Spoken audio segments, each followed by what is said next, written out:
The Uncle Gold Podcast. 5, 4, 3, 2, 1. Hi everyone, my name is Borna. Welcome back to the Uncle Gold Podcast. This is the podcast where we focus on how to find the gold in life and how to bring your life to a new level. And today I invited a really interesting character onto the show, Conor O'Keeffe. I met him on the GMIT lecture that he did a few months back, and I was amazed by his story. So Conor, welcome to the Uncle Gold Podcast. Thanks very much for having me on, Borna. It's a pleasure to have you, man. For the audience doesn't know you, can you give us a little intro on what you do, who you are, and where you are right now? And then we'll get into some questions there. Yeah, I suppose most people would know me as an ultramarathon runner, as someone who just runs super long runs for the crack. And I suppose as a career, I'm a mindset and well-being speaker. So that's how you came across me. I was talking to the guys at GMIT. And that's kind of how I pay the bills. And the rolling side of it is kind of like really me, in terms of like what I really love to do with my time is run, is to be a mountaineer and to head up the mountains, do navigation and do all of those things that kind of bring me like face to face with the challenges that the outdoors presents. So that's kind of me. That's who I am, I suppose. I love it. I got into running somewhere at I would say start of college, like a few years back, and did it just as something to keep myself fit. And then at one point, I'm usually from Croatia, and we have the Zagreb marathon there. So I had the option to running a half marathon or a full marathon. And since I wasn't very good prepared, I ran a half marathon, and I was like, wow, that's a big achievement. I didn't prepare as much, so the pains afterwards and all of that, but I did it and I was super proud. And then I said I was going to run a full marathon here in Ireland. But then the lockdowns happened, and everything kind of got canceled. So I'm running for my self and my own enjoyment in my free time. But then I heard your story by ultramarathon. So can you tell us how long an ultramarathon is? How much do you usually run, and how these races usually work? Yeah, an ultramarathon is basically anything that's over a marathon distance. So like if a marathon is 42 kilometers or 26 miles, whatever way you want to look at it, and anything over that is an ultramarathon. So if you run 50 kilometers, you've just done your first ultra, so it's but the races that I like to do are 100 miles or 162 kilometers or 200 miles, 324 kilometers. And how I kind of got started into it was just completely almost by chance. It was like I fell into it. It sounds very strange to just fall into something like that's as big as that, but that's exactly what happened. I was sitting down with a friend of mine just eating lunch, and then the next thing I said to him was, I think we should run 100 miles. I think we should do a 100-mile run. And he checked it out on his phone, found the Connemara 100-mile ultramarathon, and I said, book it. And he's like, it's 7 weeks time now, like 7 weeks we have to prepare for this 100-mile run. And I said, just book it, we'll do it. Like, you know what I mean? We'll show up and we'll give it our best. And 7 weeks later, we ended up at the Connemara Ultra, 100-mile ultra. And 28 hours later, we crossed the finish line. And Jesus, it was just crippling. It was incredible. I've never actually yet, like Borna, like to get to that shape again. I've never gotten into that physical pain since, and I think it might have been a blessing in disguise, because it's like I can take that. So everything else that I've done in that time hasn't presented me with that.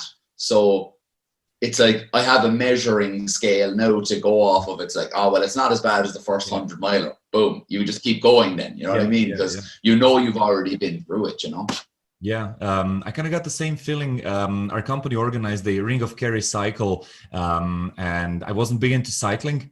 So I thought like, hey, it's cycling, you're just keep pedaling and and you'll do it, right? But then somewhere around halfway through, I was like, oh Jesus, this bike turned into a medieval torturing device, you know. Yeah. And Oh, you said it right there. Like every time afterwards, where you will be confronted with pain or anything challenging, like you would just remind yourself, like, oh, I've been through worse. Like there's like a pain threshold kind of pushes a lot further away. But tell me, Connor, were you into sports before you got into that ultramarathon running? Did you work out or? yeah, I was boxing at a very, very high level. I was Thai boxing, Muay Thai, Mhm. kickboxing at quite a high level before I started running. And I suppose I had such a huge departure from Thai boxing. Like it was such a big loss for me that when I left Thai boxing, I completely lost all passion and go forward with it. I had suffered a bad loss for an Irish title, and then I gave it another couple of fights. 2 or 3 fights later, I got stopped again, so I was knocked unconscious again. Like 3 fights later, and that was kind of the final nail in the coffin. And I suppose I realized that whatever goodness Thai boxing was giving my life, it was nowhere near the heartache or the badness that I was actually feeling at that time. You know what I mean? So I kind of drifted out of Thai boxing and found myself in a world that I didn't really know, because all I was doing at that time, from when I was 17 till about 23 or 24, was Thai boxing. All I was doing was training. I never went out and slugging pints with the lads or going on leaving cert holidays or college nights out or anything like that. I was very, very strict with myself, and very, very disciplined in that way, and very committed to Thai boxing, and when that left, it was like there was a dam that was after being built, and behind that dam was all of my wants and desires as a young man, to go out, have fun, stay out late, drink, smoke, do all of these things. And when Thai boxing finished, it was like parting of the doors, and everything just flooded out. And then I found myself for the mid years of my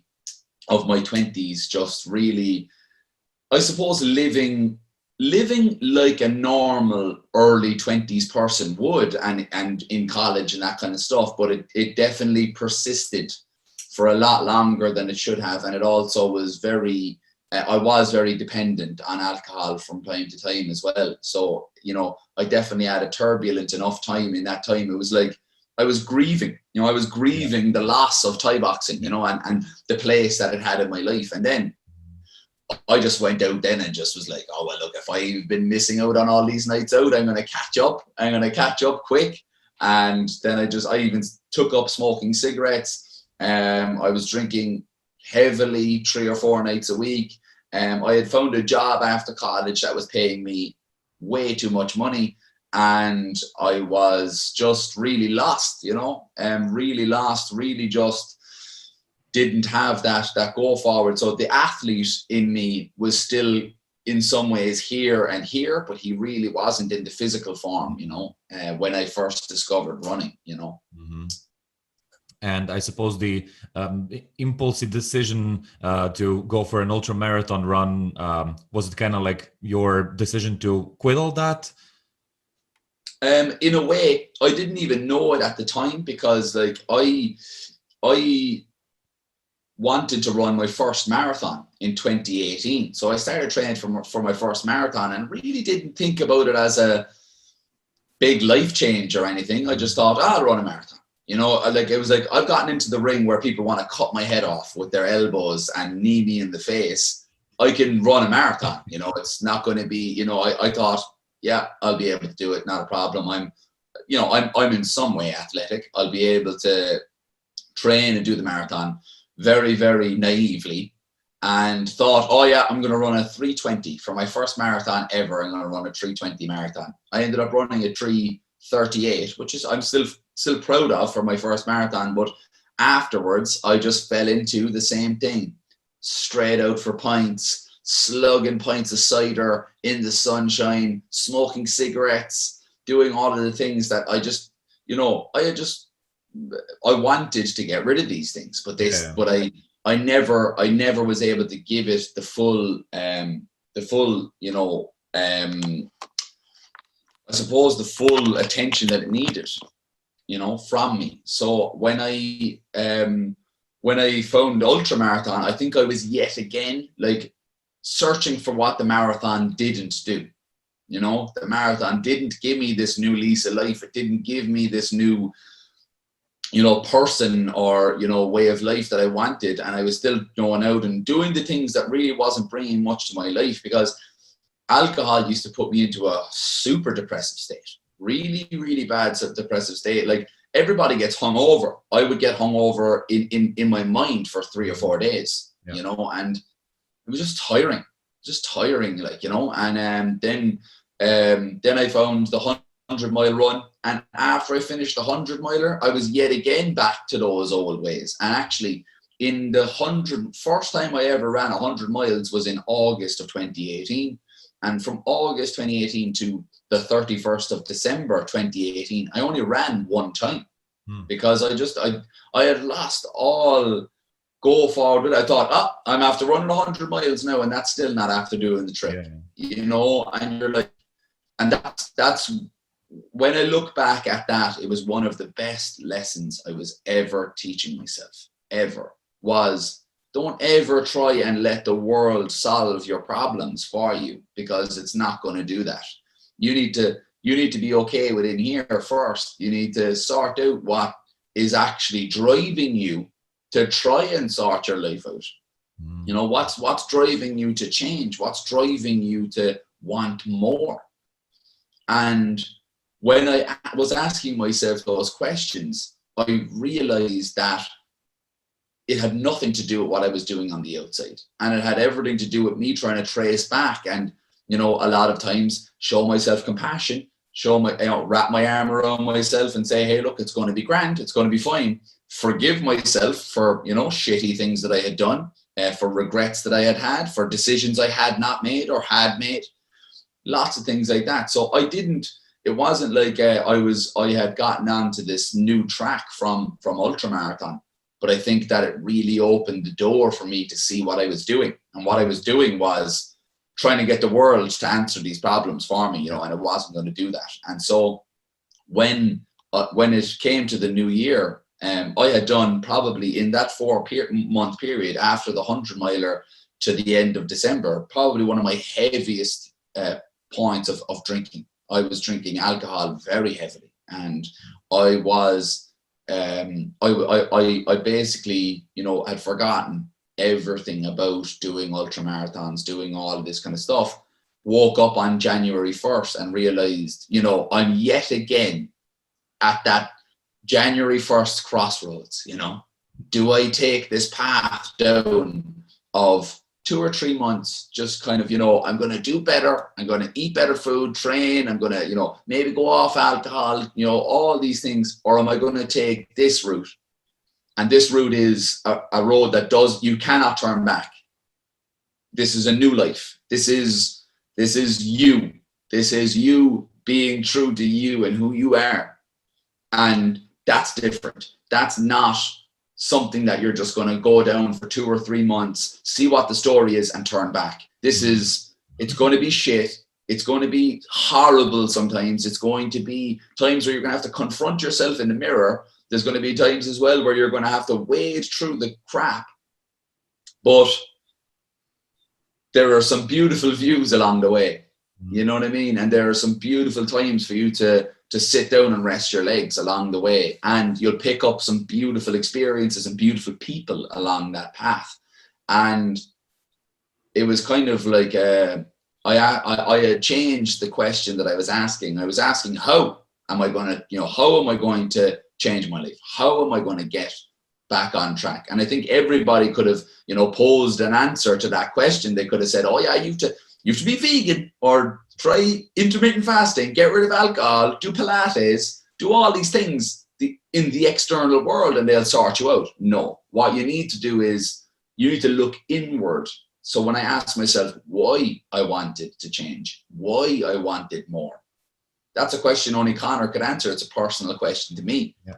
When I asked myself that personal question, I got the right answers, and it led me down the track of questioning things and figuring things out and trying to understand myself more. Understand, why am I getting so annoyed at this situation? Why am I so, why am I getting so angry now? Why am I feeling like being alone? Why am I this, that, and the other? These questions, these things that we don't ever really, sometimes you don't ask ourselves. You go into a room, or you meet a person, or you have a conversation, and it leaves you feeling a bit weird. And it leaves you feeling like maybe you want to shut down, or you want to go away, or you feel angry or frustrated. You're like, okay, where is this coming from? Because what I have learned is the majority of the time it's to do with me. It's to do with me and something that has either happened to me and it's triggering something, or it's something about me that I believe about myself that I hold dearly, that maybe I feel someone's attacking or something like this. And when I started to figure those things out, it gave me the control back, because I wasn't blaming everybody else for how I felt, and I wasn't blaming everybody else for the decisions that I was making. So it was very much kind of, when I asked those questions, it led me down the route of ultramarathon yet again. Mm-hmm. But what actually had happened was, ultramarathon wasn't the vehicle that I was using to escape my life. Ultramarathon was a vehicle that I was using to discover more about myself. And in turn, there was a physical manifestation of these runs, a physical manifestation of these races, you know what I mean? And that's a different thing. That's coming from within into the without, not from without into the internal, and so when I kind of actually I'm kind of after going on a bit of a tangent here now. I don't know the original question, but basically I think at ultramarathon, its use has changed for me over the years. Yeah. Hey, if you love using YouTube, I recommend the free Chrome extension called TubeBuddy. It allows you to do some advanced keyword research, cut your publishing time in half, and also rank your videos higher in search. I use them when creating for all my 3 channels. They have a paid version as well, but I recommend starting with the free option for starters. They give you a lot of data when watching YouTube, also comparing your stats to other YouTube channels, and help me a lot to gain more subscribers and more viewers on my channels. As I said, it's a free Chrome extension, but please use the link down below in the comments. And if you go for the paid version, type in Born a Tubers to get a discount of 20%. And now let's get back to the video. I feel like that's providing value, because my idea is that most people just go through their lives and never get to the point where you are, where they start asking these questions. And they're never kind of confronted with themselves. They're always in their, bubble or the rat race, and just like running in a circle and never getting to anything that kind of helps them make their lives better. And since they're always doing the same things, they always get the same results, right? But once you start asking questions like that, like, what do I want to do? Like, who do I want to be? Like the New Year's decision that you just described, that's a brilliant thing. And most people are only confronted with that at the New Year's, right? They're like, oh, what are my New Year's decisions? And then they do it for like 2 weeks. And after that, they're back on track doing everything the same. Yeah.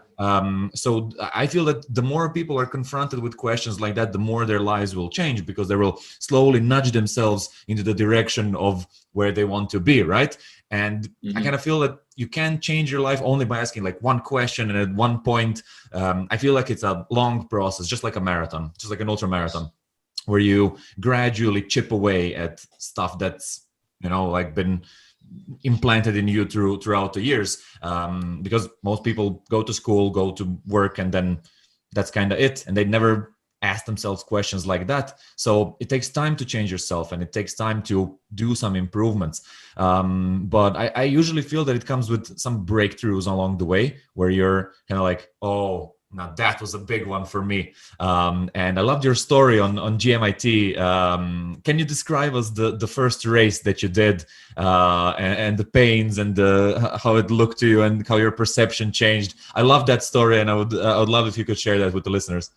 Yeah, like the thing about this is my first ultramarathon. This is like completely unknown waters here. Like, really and truly it was.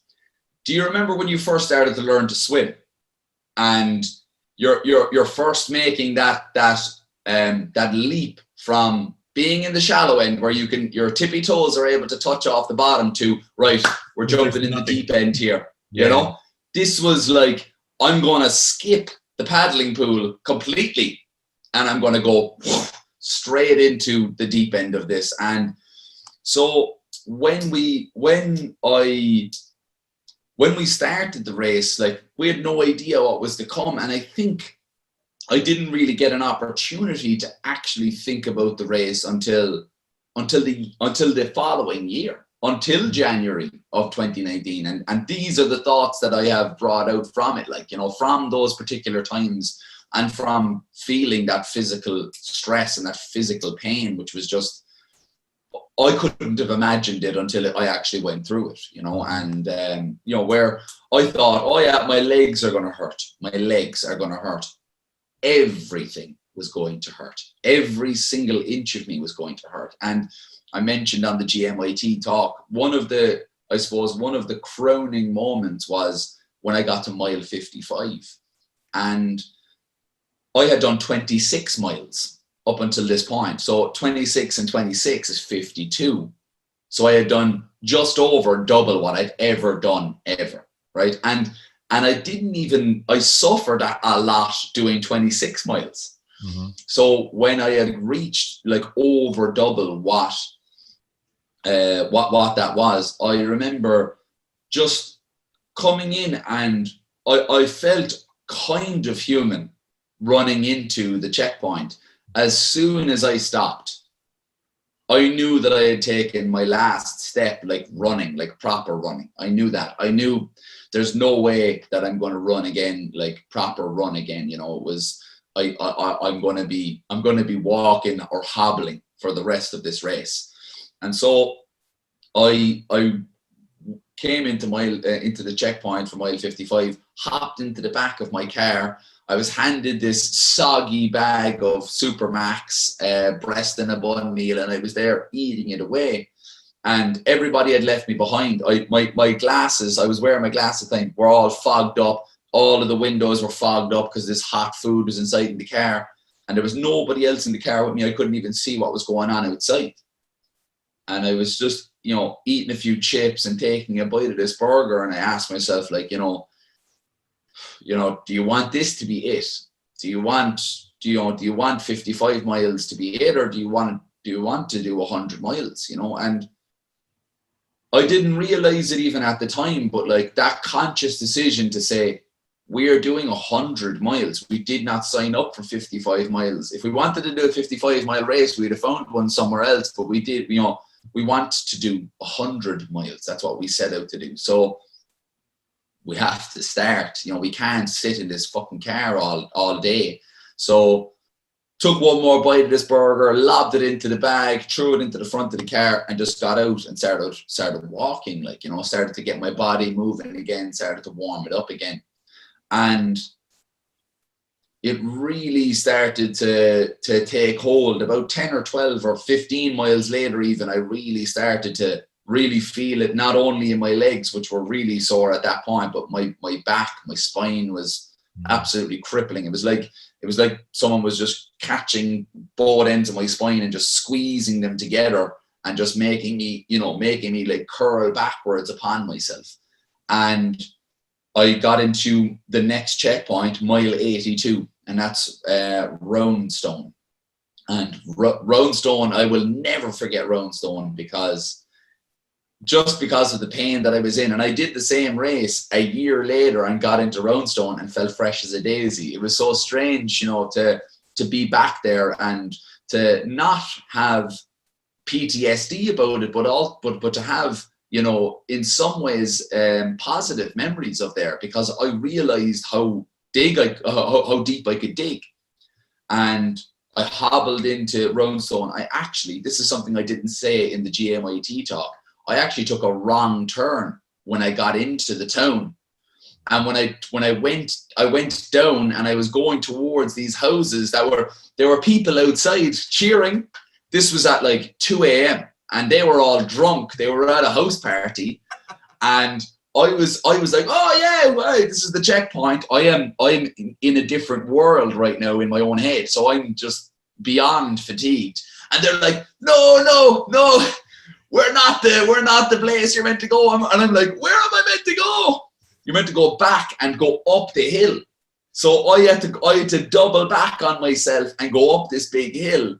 And by the time I went up that hill, man, I was in pieces. And my car was there. My crew car was already up there.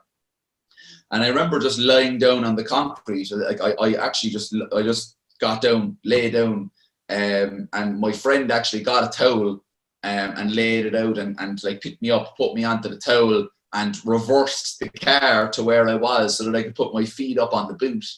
So the open boot, I had my feet up so that my blood could get out of my legs, because my legs were so swollen. Another thing that I didn't say in GMIT was I was walking with my hands down by my side for so many hours that my hands were huge. My hands were like filled with blood, and like I something that I didn't really think about at all. So at times I was walking like this so that they could so that the blood could run out and like down my arms, you know, because they were really, really sore in and around my fingernails, everything. It felt like my fingernails were going to pop off, you know, and it was just these weird things that I never expected to experience, you know, and I was getting back spasms every like 10 minutes. Mm-hmm. So I was lying down on the concrete. How tall are you? I'm 6'2". Yeah, that's pretty tall. So and so I got pulled up off the ground and into the car because it started to rain heavily, and it was 4:27 actually in the morning. So it was really, really late now in the morning, and I opened up the door and I said to my buddy, "Is like it's 4:27. Wake me up at 4 o'clock or 4:30. Wake me up at 4:30. So give me 3 minutes." So I closed the door and I closed my eyes, and then the next thing, rapping on the window, had to pull me out of the car, and I think it took me about 25 minutes to go about 500 meters because I couldn't move properly. Like, you know, my body had to really wake up yet again, like way past its limit, I think. Yeah. Well, obviously not, because I could move, you know, I could go forward. So I wasn't getting to the limit. But I started walking, Mile 87, got to Mile 87, and this huge hill was presented in front of me. Just before that, I had to duck into a restaurant and get down into child's pose because my back was spasming so badly. Like, people were stepping on my fingers. You know, I couldn't care. I was just in so much pain. I had to relieve it. And I got up out of there and it's like, all right, look, 15 miles, we can do it. Boom. And I remember walking up that hill and going up that hill with my friend who was crewing me.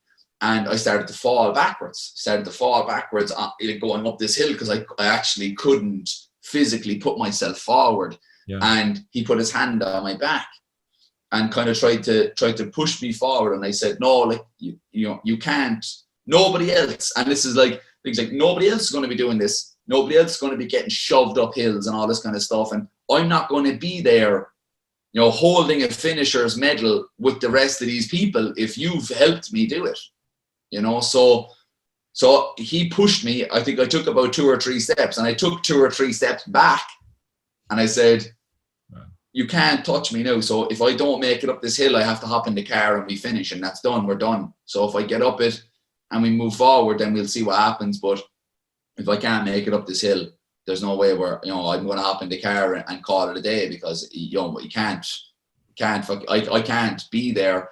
All these people have run these 100 miles. I'm not going to be, you know, standing next to them and saying, oh yeah, I did it all by myself when you shoved me up this hill.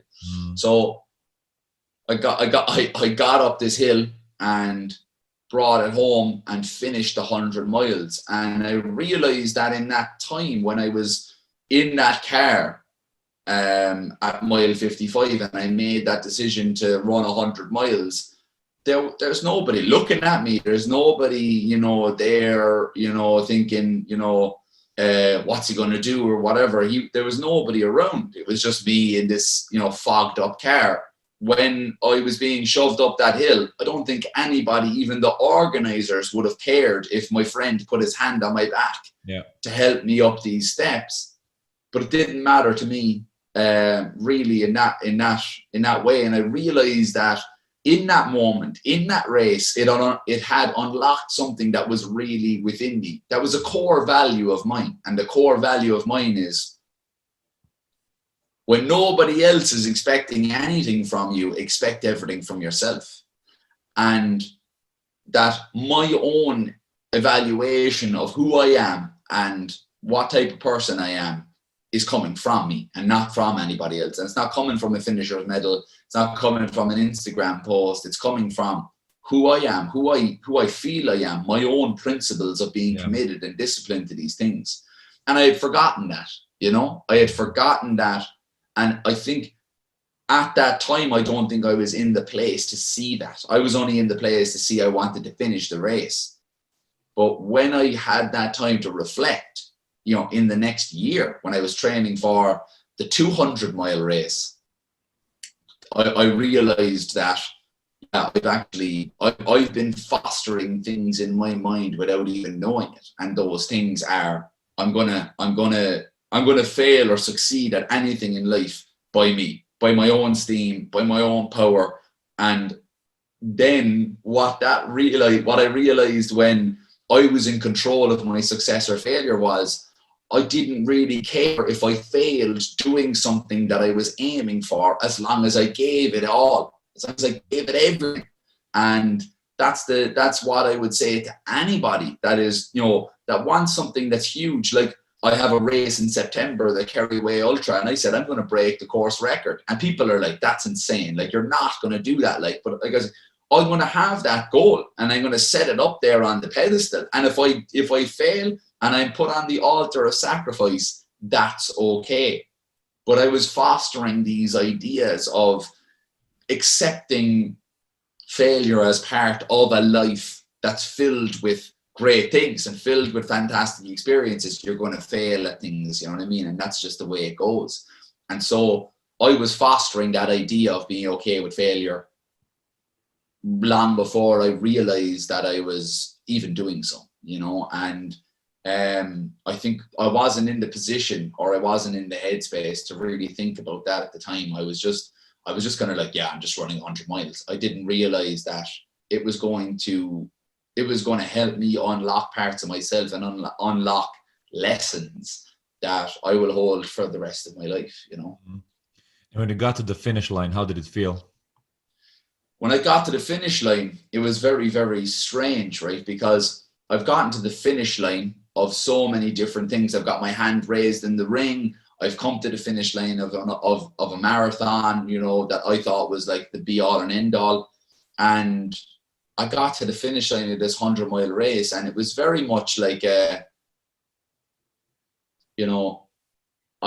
expected to feel different, I expected to feel differently. And when I got to the finish, I actually passed out from the pain 15 minutes later.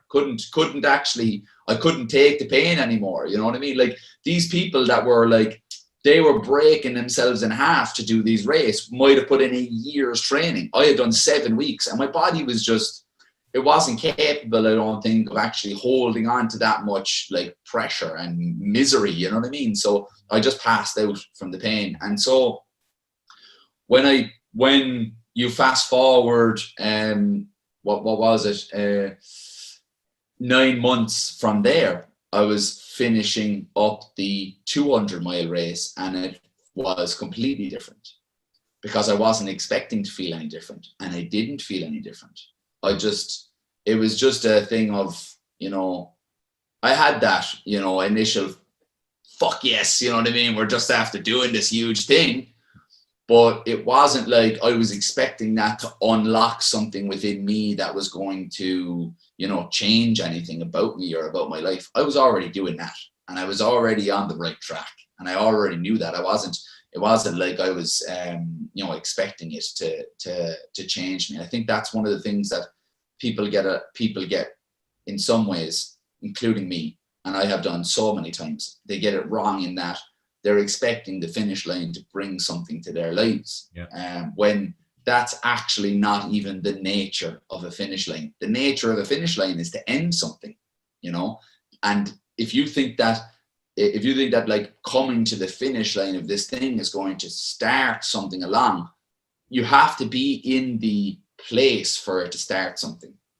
And it has to be already started before you ever start on this particular journey. It doesn't have to be a run or a race in that way, but there is something that has a finish line. So if you're in a job, right, and you're an assistant manager of something, and you want to be a manager, you have to be okay as an assistant manager first, before you ever come to the point where you're a manager. If you're constantly looking from an assistant manager and want to be a manager and never actually realize, that you're okay with being an assistant manager, when you get to be a manager, you're not going to feel any different. It's going to like, oh Jesus, what's the next thing? What's the next thing that's above that? And I feel like that was something that changed in me, because I was always constantly looking at, bang, hitting these markers,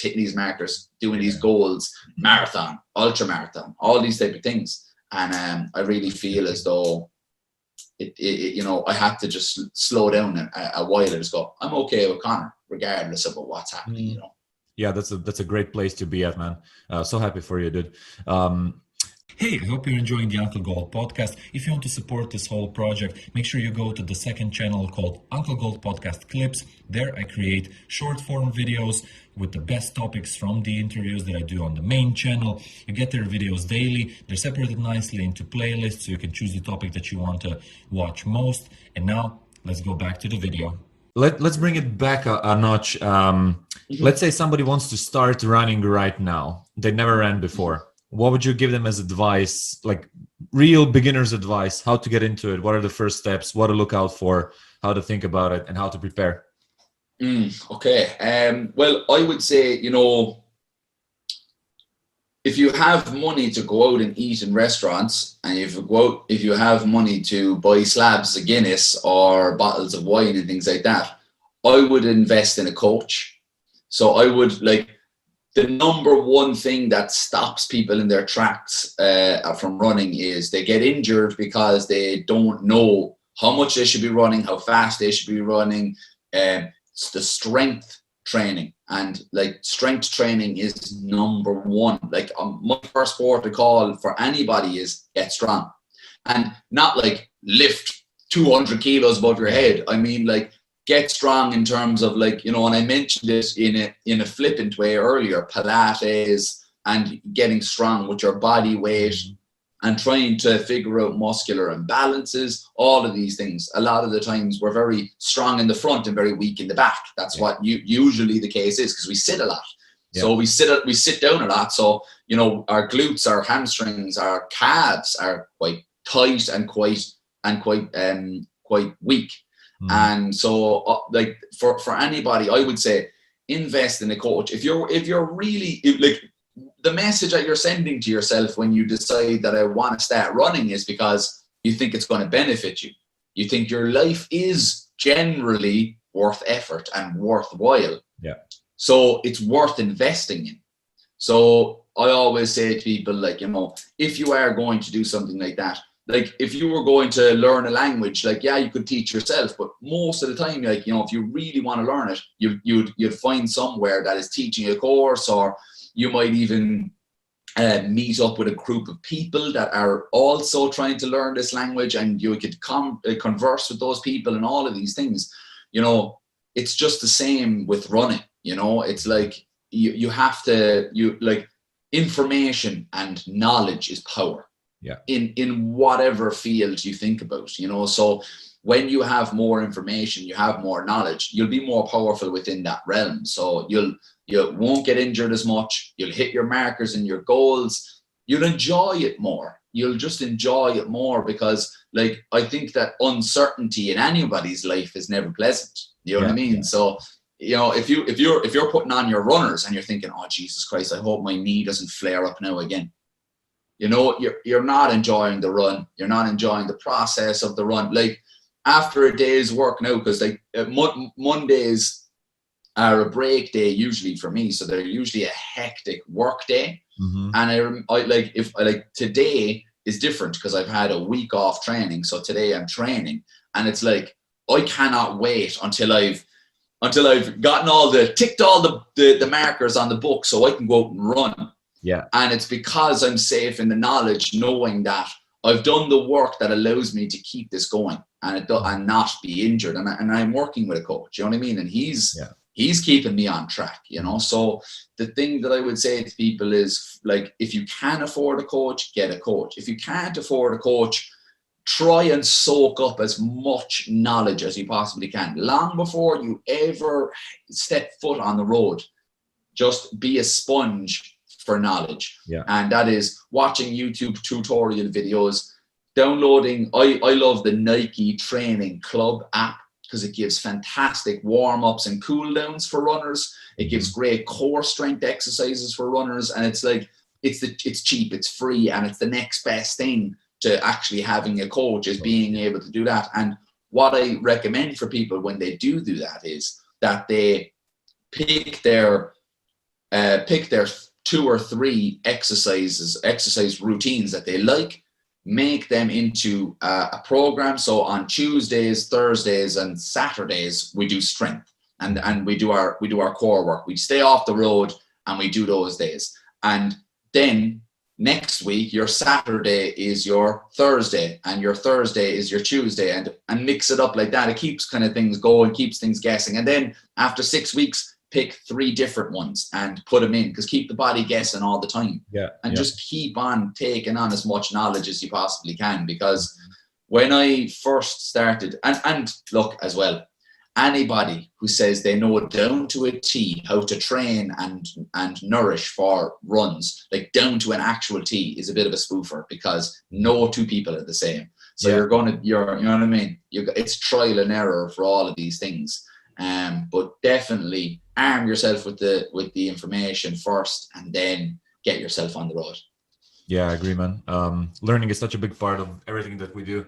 I feel that podcasts like this also help.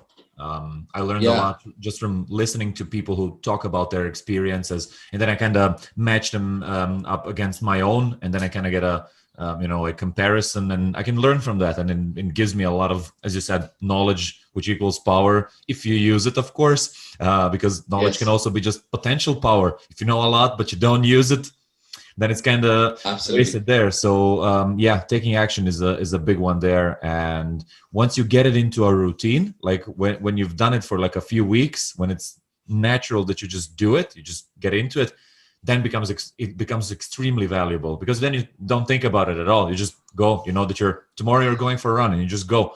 Absolutely.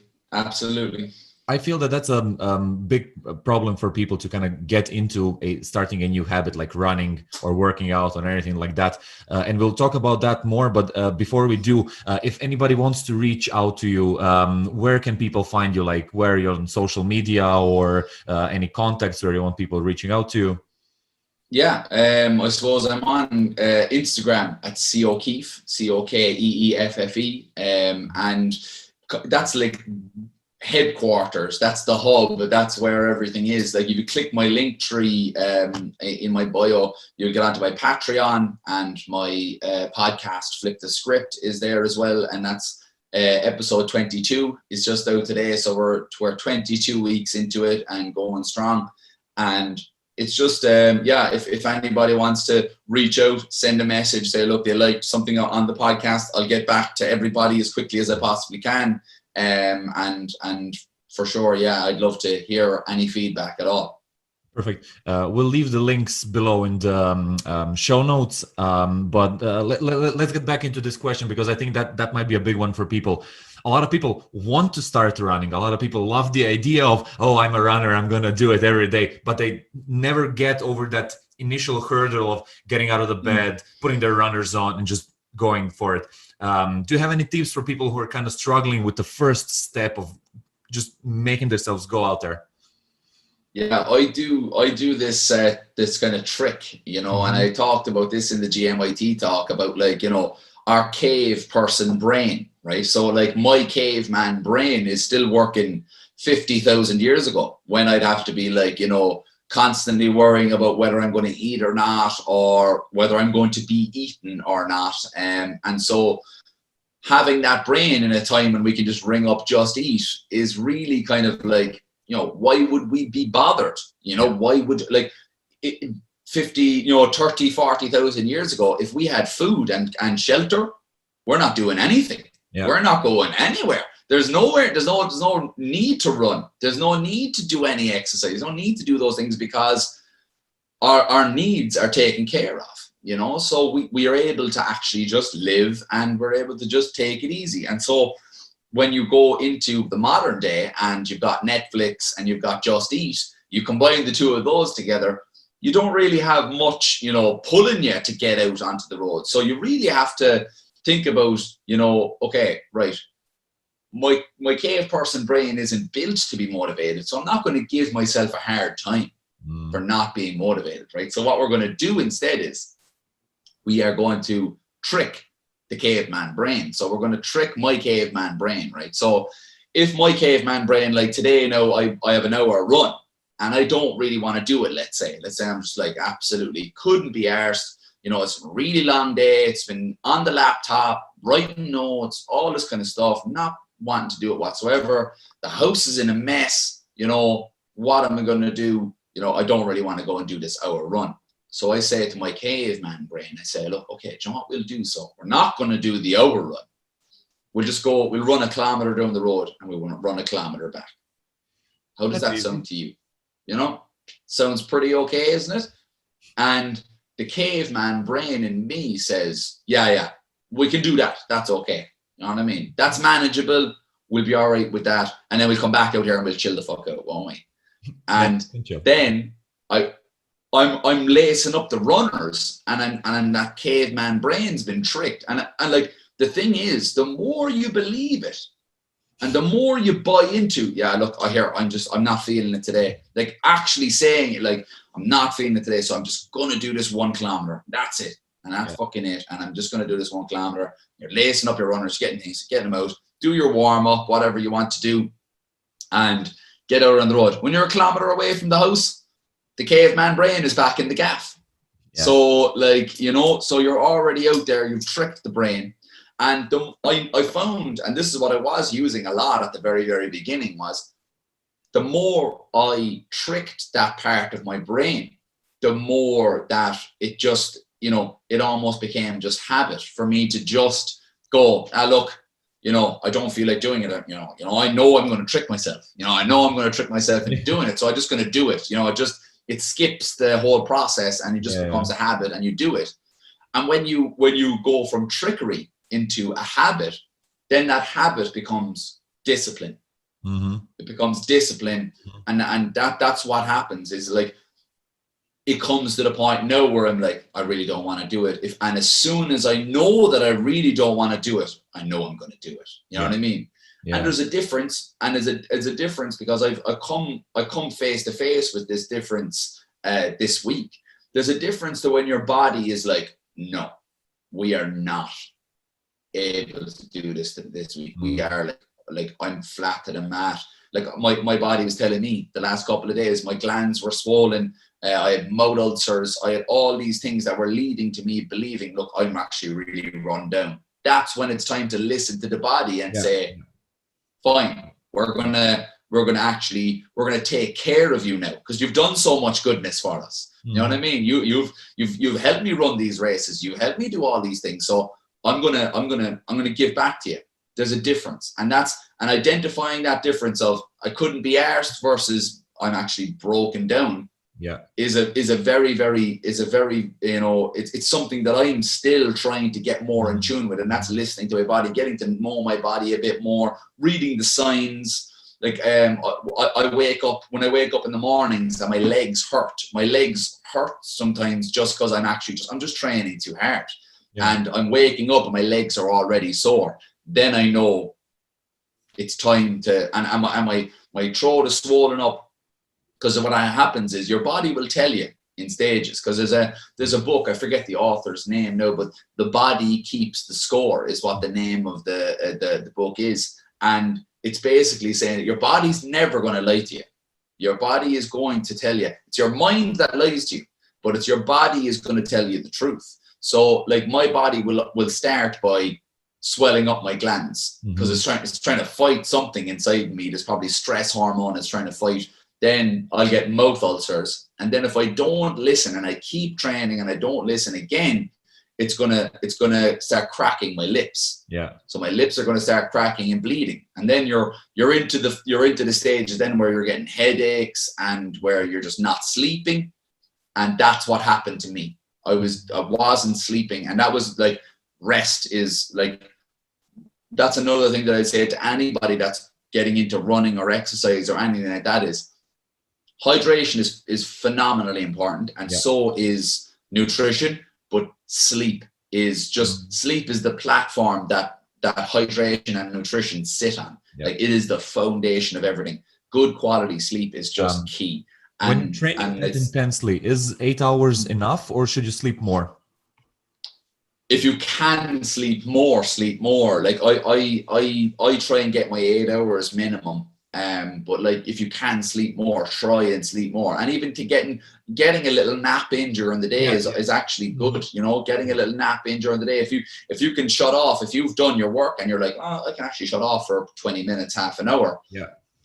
Then go for it. Do it, like, you know, because it gives your brain just time to just completely shut off and decompress, you know. So, and that's what I was missing. And when I start not getting good sleep while I'm doing a lot of training, that's when that's bone on bone. That's when both two things are really just not really going with each other, you know. So that's what I'd say to people is, like, you know, just to make sure that they're getting enough sleep, like, you know. All right, I have one more question about running, and then I want to transition over to the coaching side there. Can you talk a little bit about breathing? Because I focus on that a lot while running, and I have like 2 patterns of breathing that I'm using, and I kind of switch in between them. But I want to hear your thoughts. Like, how do you approach breathing? Is it nose, mouth? Do you do like box breathing? Do you do like Wim Hof breathing? You know, like stuff like that. Like, how do you approach that? Yeah. It's a very kind of in vogue type of subject at the moment, isn't it? It's like, you know, breathing techniques and things like that. What I like to do when I first start running is I warm up my diaphragm.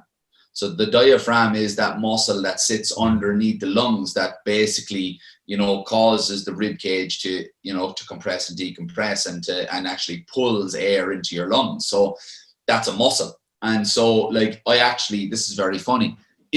Not actually funny, it's more miserable than anything.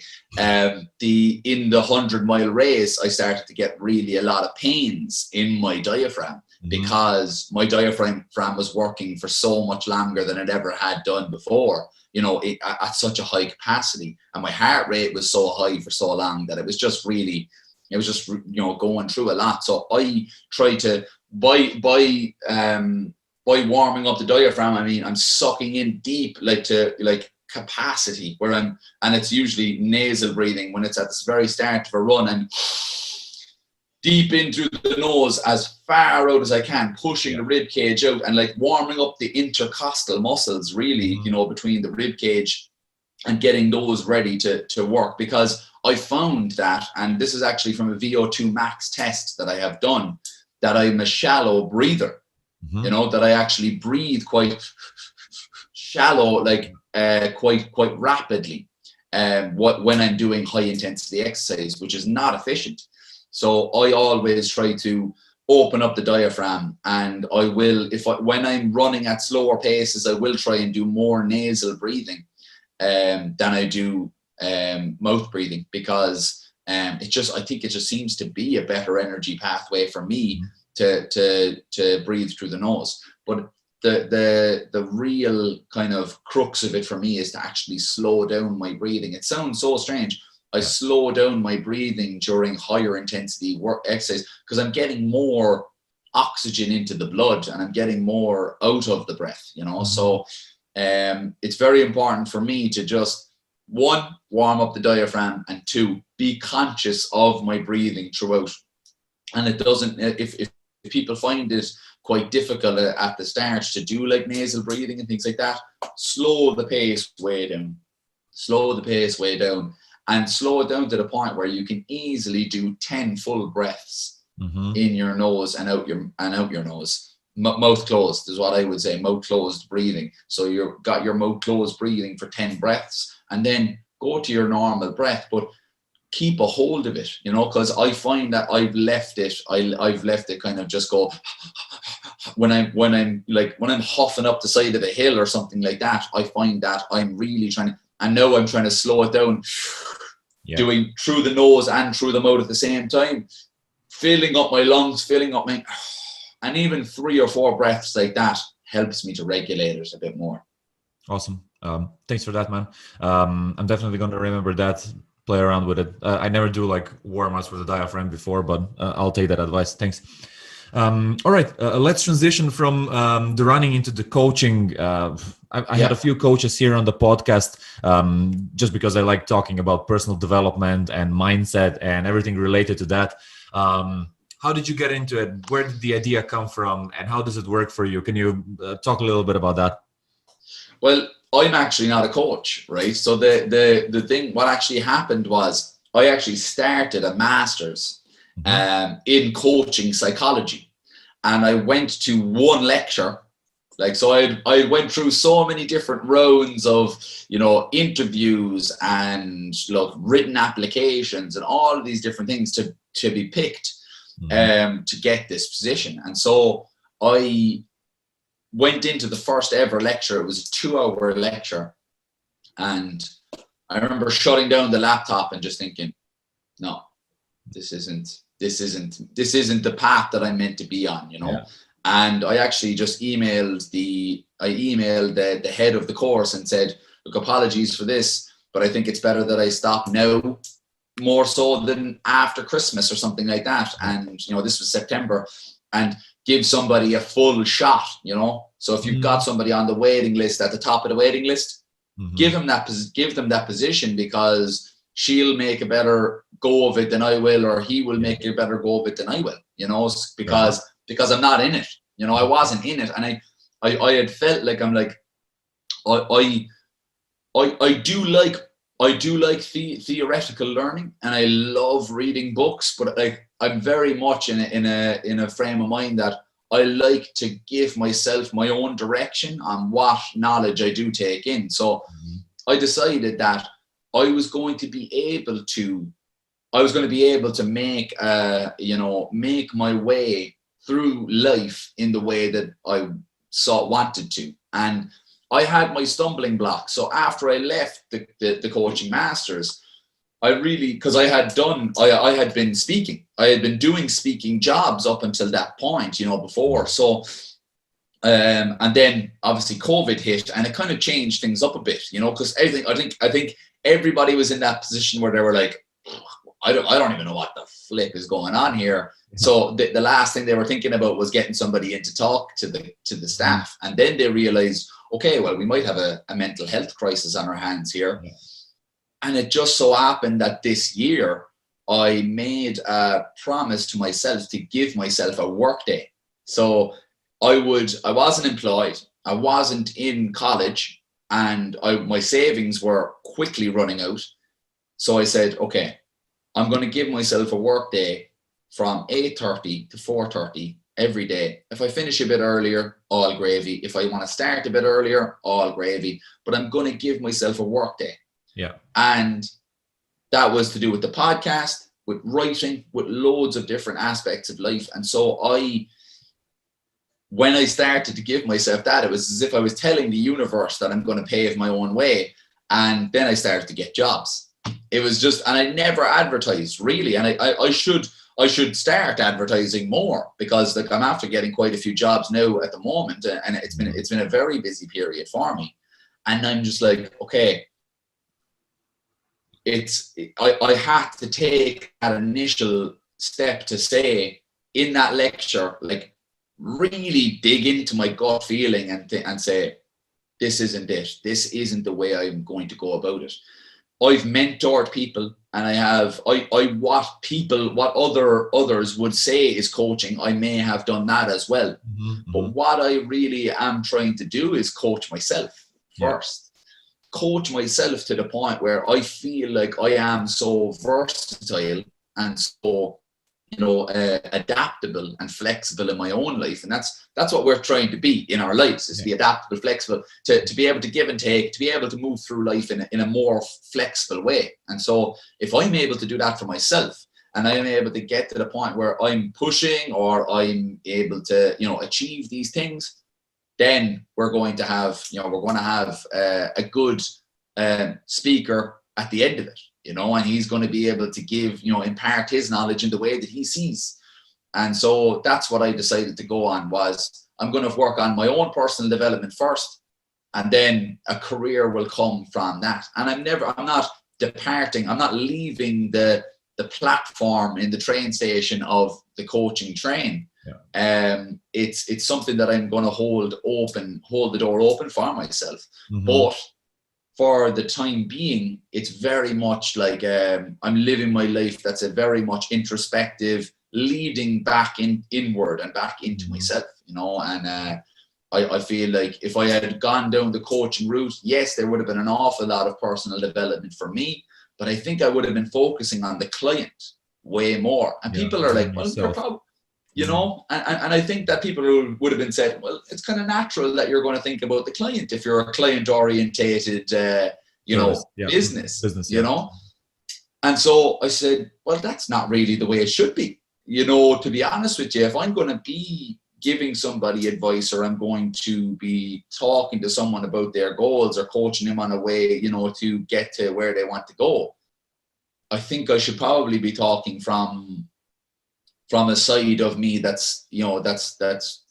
genuine, and that's like, that is okay with me, and is okay with who I am and in my life and what I'm doing, and go forward from there. Now, it's not a prerequisite. That was kind of something that I've just kind of, decided myself, that I feel like I didn't have, and people would say I'm very experienced in it, with this whole speaking and things like that. But I just felt like I wanted more experience of me and who I am and in my own life before I started to do those things. And I think that I definitely made the right choice back in September, for sure, because by saying no to that more structured way of life, I've allowed myself to grow through uncertainty. Yeah, that's amazing. I do feel when talking to you now that you have a lot of things in place already that most people don't.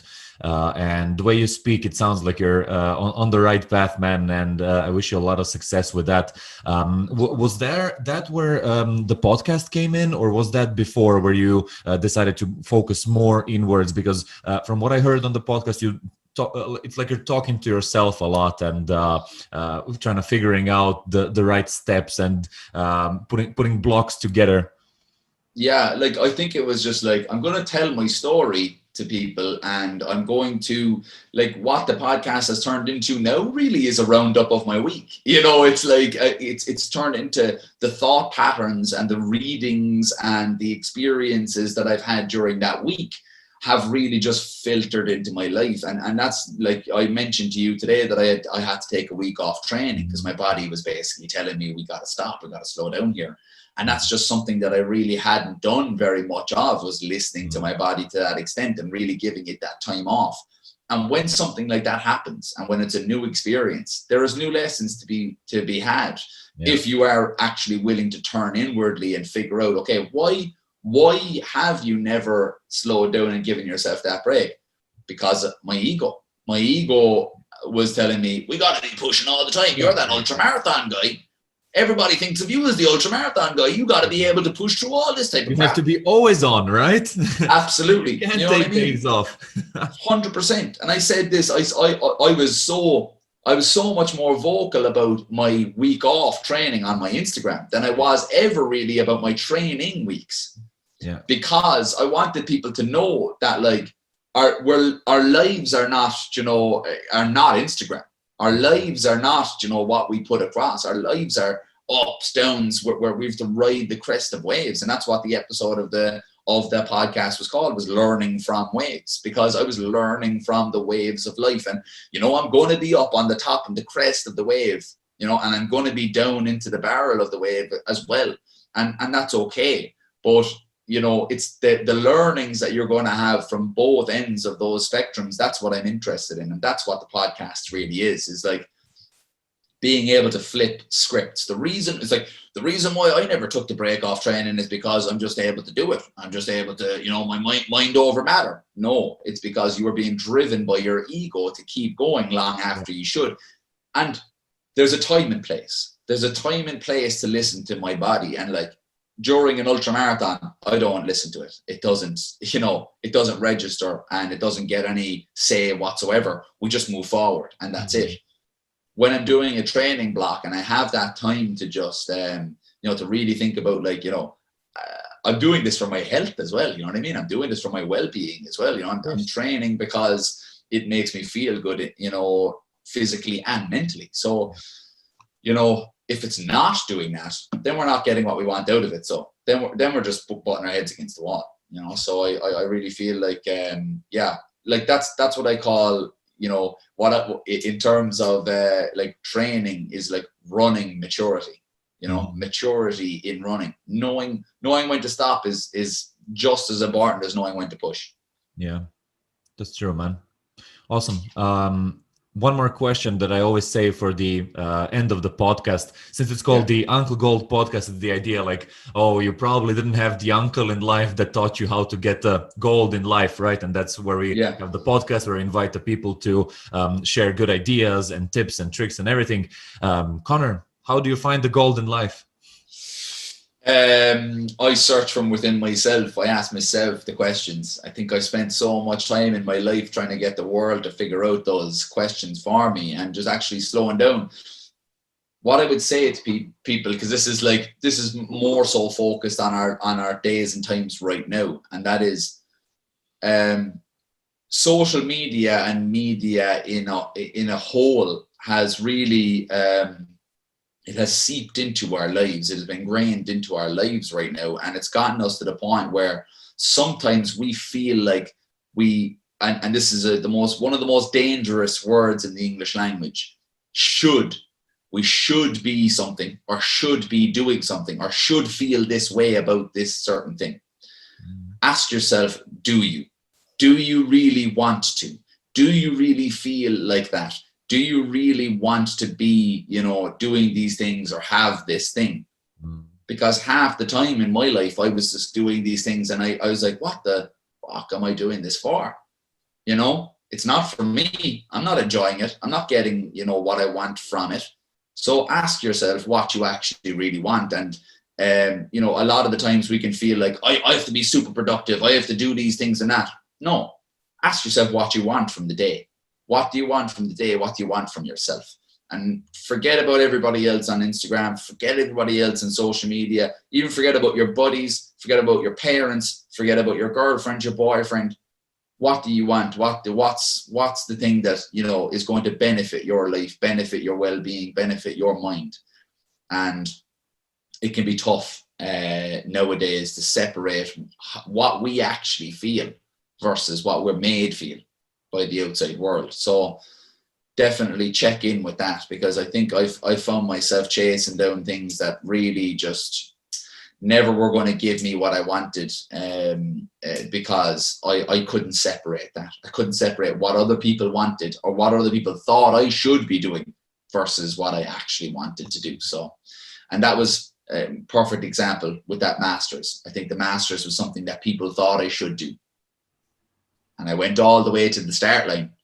And it was in the start line I realized, no, that's not what I wanted to do. Yeah. That's what everybody else thought I should do.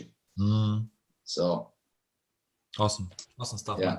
Man. Conor, you've been a great guest. I learned a lot from you, man. And I think we had a very good conversation there. Any parting words for the listeners that are still here? I know we went on a bit of a rant here and it's a longer episode, but do you have any parting words?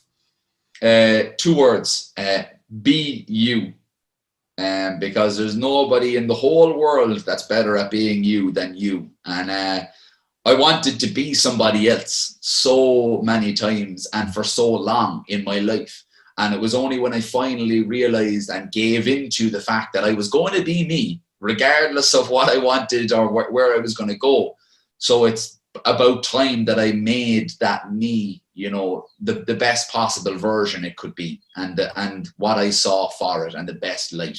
And that's something as well that we can struggle with in the modern day time. And what I've struggled with so many different times is just being ourselves and just leaning into that and allowing ourselves to just enjoy our own lives. Yeah, that's true. Awesome stuff, man. I would love to go for one with you. Maybe when the 100%, the lockdowns, maybe we can meet up somewhere and go for a marathon or something. 100%. I'd love to come down to the Kerry Mountains and do a bit of reconnaissance for the race and meet up and have a coffee. Awesome. If you do, give me a shout. And yeah, you've been a great guest. I learned so much. Thank you for being on. Thanks to everyone who's still here. Thank you for listening to this podcast. I hope you've gotten some value out of this, and I hope that Conor's words inspire you to be you and not listen to other people and try to find the answers from within. Conor, thank you again. Everybody still listening, leave us a comment. What were the main topics that you liked? What are some of the things that we didn't discuss, maybe what you would like to hear more about? And we'll see you guys in the next episode. Have a great day. The Uncle Goal Podcast.